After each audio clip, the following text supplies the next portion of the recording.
तो चलिए अब खबरों का रुख करते हैं। हनुमान बने संभल सीईओ, हम ऐसा क्यों कह रहे हैं वो हम आपको बताते हैं, क्योंकि देखिए उत्तर प्रदेश के संभल की बात की जाए तो उत्तर प्रदेश का संभल इन दिनों जय श्री राम और जय हनुमान के नारों से गूंज रहा है।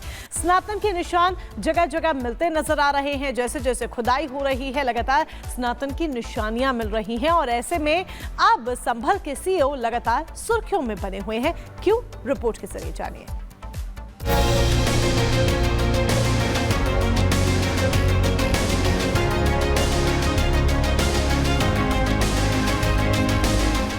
हाथ में गदा,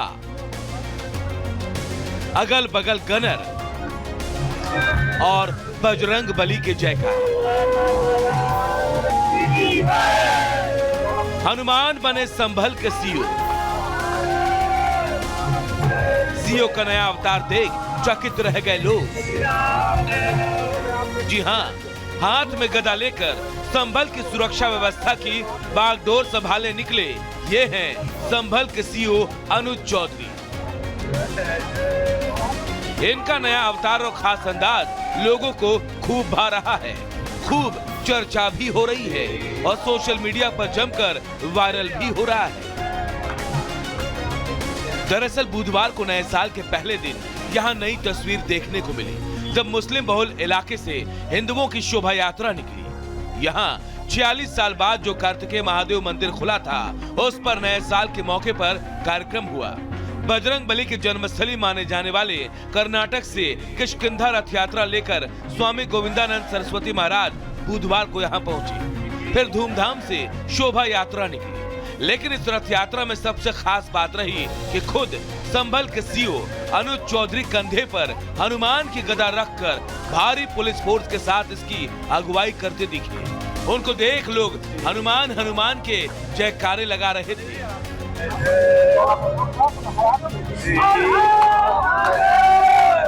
श्री राम, जय जय राम और जय बजरंग बली के जयकारों के बीच गोविंदानंद सरस्वती महाराज भगवान हनुमान जी की प्रतिमा को लेकर प्राचीन मंदिर में गए। विधि विधान से पूजा अर्चना की। इस पूरे कार्यक्रम के दौरान कई थाना प्रभारी और भारी संख्या में पुलिस के जवान तैनात थे। यात्रा समाजवादी पार्टी के सांसद जियाउर रहमान बर्ग के घर के सामने से भी गुजरी। स्वामी गोविंदानंद सरस्वती ने कहा कि भगवान के ज्यादातर अवतार भारत में ही हुए। उन्होंने सरकार से मांग करते हुए कहा, भविष्य के 10वें अवतार की स्थली का भी उद्धार होना चाहिए। हम उत्तर प्रदेश सरकार को भी सूचना दे रहे हैं। हमारा यशस्वी मुख्यमंत्री आदित्य योगी नाथ जी को भी, प्रधानमंत्री जी को भी सूचना दे रहे हैं। अभी आप आइए संभल ग्राम आकर मूल भगवान का प्राकृतिक जो कल्की भगवान के मंदिर में आकर दर्शन करके आशीर्वाद प्राप्त करके जैसे अयोध्या को डेवलप किया, ऐसे ही हमारा कल्की क्षेत्र संभल गांव का क्षेत्र का डेवलप कीजिए। संभल में प्राचीन मंदिरों के मिलने का सिलसिला जारी है। संभल से 30 किलोमीटर दूर गणेशपुर में एक प्राचीन 150 साल पुराना मंदिर मिला है। संभल के गणेशपुर में प्राचीन मंदिर की खोज होने से स्थानीय लोग हैरान हैं। यह मंदिर अपने ऐतिहासिक और धार्मिक महत्व के कारण चर्चा में है। मंदिर पूरी तरह से खंडर में तब्दील हो चुकी है। मंदिर में मौजूद मनोकामना कुंड लोगों के बीच चर्चा में है। वहीं संभल में मिली बावड़ी की खुदाई के दौरान कार्बन मोनोऑक्साइड गैस निकलने के बाद फिलहाल काम को रोक दिया गया है। आज प्रशासन खुदाई करने को लेकर फैसला लेगा। जामा मस्जिद के पास पुलिस स्टेशन बनाने का काम भी तेजी से चल रहा है। वहीं इसको लेकर सियासत भी गरमाई हुई है। फिलहाल संभल धार्मिक अखाड़े के साथ साथ सियासी अखाड़ा भी बना हुआ है। Bureau report, Republic Bharat. तो देखिए, संभल में हर दिन सनातन के चिन्ह मिल रहे हैं और इसे लेकर हर किसी के अपने अपने दावे हैं। बाबा बागेश्वर क्या कुछ कह रहे हैं और इसके बाद ओवैसी क्या कुछ कह रहे हैं, ये आपको बताते हैं। लेकिन सबसे पहले बाबा बागेश्वर की बात करते हैं। संभल में सब जगह खुदाई हो रही है। बाबा बागेश्वर ने कहा कि हर गली मोहल्ले में खुदाई का काम लगातार हो रहा है। कहीं शंकर जी मिल रहे हैं तो कहीं हनुमान जी मिल रहे हैं। एसपी ने फोन कर बताया संभल में हनुमान मंदिर मिला है। ये बाबा बागेश्वर ने कहा। उन्होंने कहा कि अयोध्या में राम आए तो संभल में हनुमान जी आएंगे ही। संभल में हनुमान जी का आना हमारी कथा का हिस्सा है। शंकर जी ने पार्वती से कहा है कि भगवान विष्णु धरती में है और राम नर बनकर आएंगे तो हम भी वानर बनकर जाएंगे। प्रभु जी राम के सेवक बनकर संभल में प्रकट हो जाएंगे। काशी के ज्ञानवापी में वजूखाना बंद कर दिया गया है और मस्जिद में नमाज के बदले कुछ और हो रहा है, ये ओवैसी की तरफ से कहा गया। तो देखिए कैसे कथा के हिसाब से बाबा बागेश्वर ने कहा, अब ओवैसी ने बयान दिया है। इसके अलावा वो और क्या कुछ कहते हुए नजर आ रहे हैं ये भी आपको बताएंगे। तो लगातार देखिए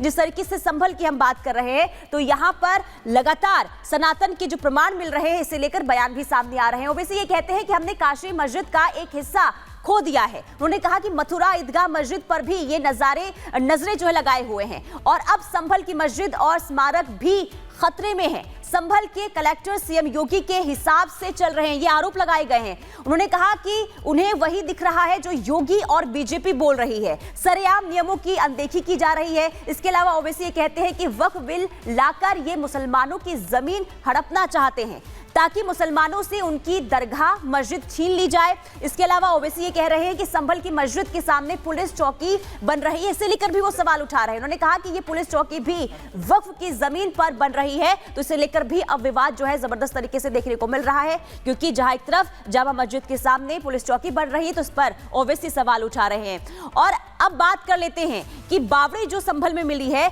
उसे लेकर आखिर सवाल भी उठ रहे हैं, लेकिन खतरा क्यों है ये भी समझ लीजिए। देखिए 13 दिन से संभल की बावड़ी में खुदाई चल रही है और पुरातत्व विभाग सर्वे कर साक्ष्य जमा कर रहा है और लगातार वहां पर खुदाई का काम अभी जारी है। एएसआई बावड़ी में 25 फीट और तीसरे तल तक पहुंच चुका है, लेकिन तभी अचानक बावड़ी का सर्वे रोक दिया गया और इसकी वजह है खुदाई के दौरान मिले खतरे के संकेत। दूसरी मंजिल के गेट से मलबा हटते ही खतरा नजर आया, जिसे लेकर लोग आशंका भी जता रहे थे। खुदाई कर रहे मजदूरों को मुंह पर रुमाल बांधना पड़ा। ऑक्सीजन की कमी से सांस लेने में दिक्कत हो रही है, यानी कि ऑक्सीजन वहां पर लगातार उसकी कमी दिखाई दे रही है। एएसआई ने मुआयना किया तो कार्बन मोनोऑक्साइड गैस वहां पर मिली, यानी बावड़ी के अंदर खतरनाक गैस का रिसाव हो रहा है और जो मजदूर हैं वो जो लगातार खुदाई कर रहे हैं उनके लिए मुश्किल वहां पर हो रही है। एएसआई को बावड़ी की कमजोर दीवार और भारी रेत के संकेत भी वहां पर मिले हैं। खुदाई और सर्वे में बहुत ज्यादा सावधानी बरतने को कहा गया है और फिलहाल